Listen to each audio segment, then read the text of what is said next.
Welcome back to my blog and welcome back to my channel.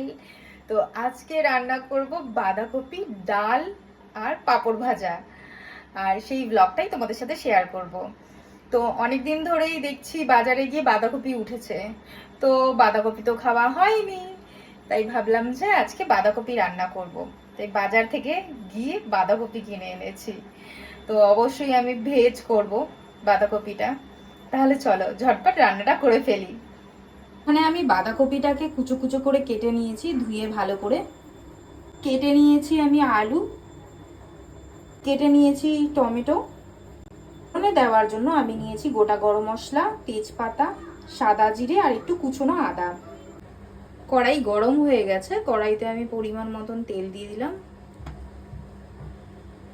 দিয়ে দিলাম পরিমাণ মতন লবণ। আগে আমি আলু ভেজে নেব, দিয়ে দেবো তাই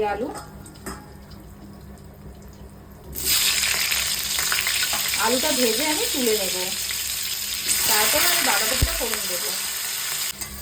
আলু ভাজা হয়ে গেছে, এবার আমি আলুটাকে তুলে নেব। আদাটা আমি ফোড়নে আগে দিয়ে দিলাম।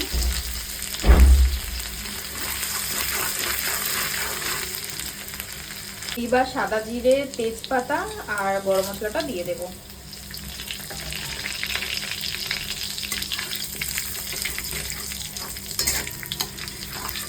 এইবার দিয়ে দেব টমেটো কুচিগুলো।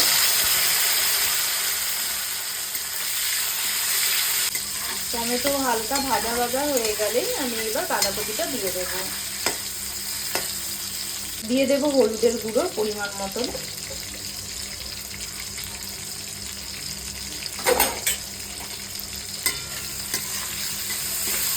আমি লঙ্কা দেবো না বাঁধাকপিতে, লঙ্কা ছাড়াই বাঁধাকপিটা করব।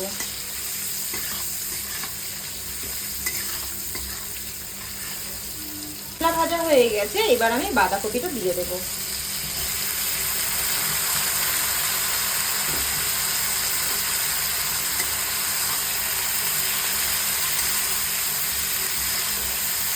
বাঁধাকপিটা আমি ঢাকা দিয়ে করব রান্না।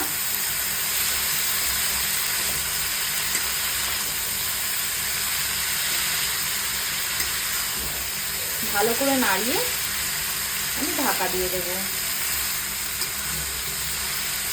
ভাপিয়ে ভাপিয়ে বাঁধাকপিটা সিদ্ধ করব। এবার আমি ঢাকা দিয়ে দেবো 10 মিনিটের জন্য। আমি ডালটাকে ভালো করে ধুয়ে সেদ্ধ বসিয়ে দিয়েছি। ঢাকা দেওয়াতে গাইস দেখো বাঁধাকপিটা অনেকটাই মজে গেছে। আমি ঠিক এইভাবেই ঢাকা দিয়ে বাঁধাকপিটা রান্না করব। আবারও আমি 10 মিনিটের জন্য ঢাকা দিয়ে দেব। বাঁধাকপিটা হতে অনেক দেরি হবে, দেখো গাইস এখনো মনে হচ্ছে আধ ঘন্টা খানিক সময়। আর এইদিকে আমি ডালটাকে কিছুক্ষণের জন্য নামিয়ে রেখে দিয়েছি, এদিকে ভাতটাও বসিয়ে দিয়েছি, নাহলে অনেক দেরি হয়ে যাবে, আমার কোনো কিছুই রান্না হবে না। তাই জন্য আমি ডালটা নামিয়ে রেখেছি সিদ্ধ হোক, আর এখানে আমি ভাতটাও বসিয়ে দিয়েছি তাড়াতাড়ি যাতে রান্নাটা হয়।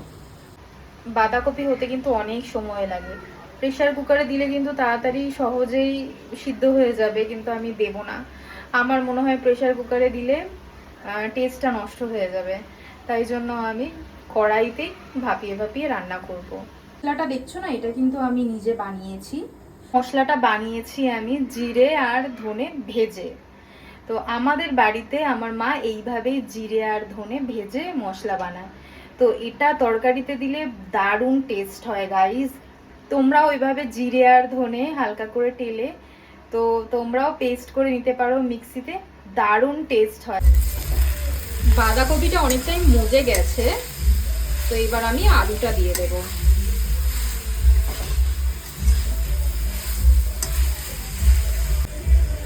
এবার আমি আলুটা দিয়ে দিলাম।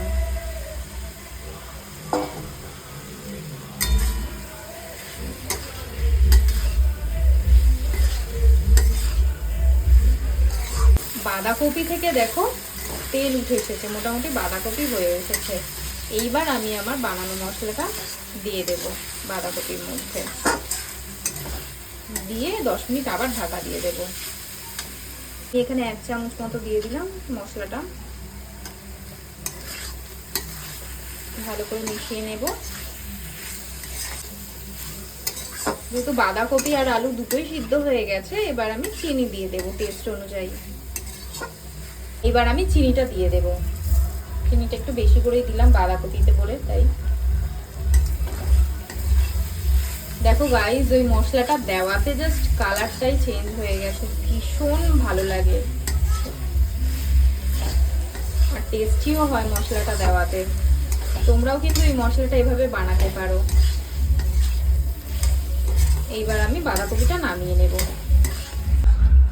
এইদিকে ভাতও হয়ে গেছে, এবার আমি ভাতটা নামিয়ে নেব। এইদিকে ডাল সিদ্ধ হয়ে গেছে, এবার আমি ডালটা ফোড়ন দিয়ে নেব।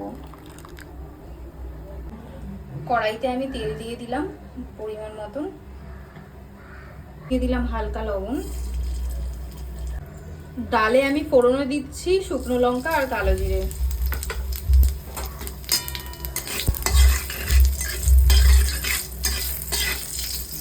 এবার আমি ডালটাও দিয়ে দেব।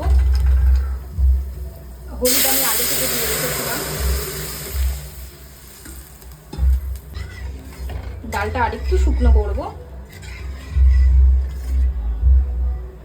ডালটা হয়ে গেছে, এবার আমি ডালটা নামিয়ে নেব।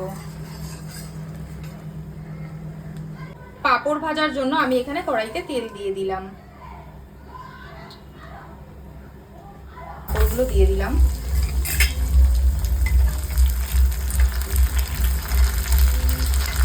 এবার আমি তুলে নেব পাঁপড়গুলো।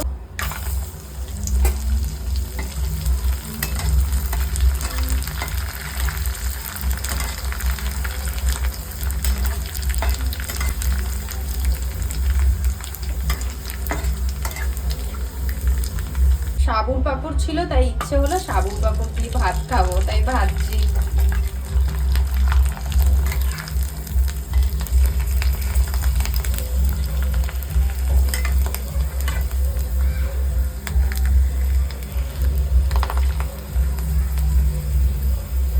এবার তুলে নেব।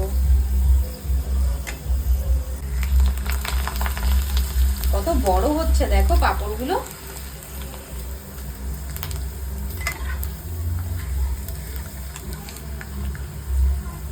এবার তুলে নেব।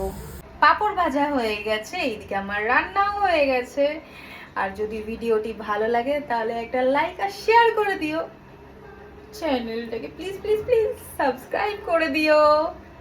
টাটা।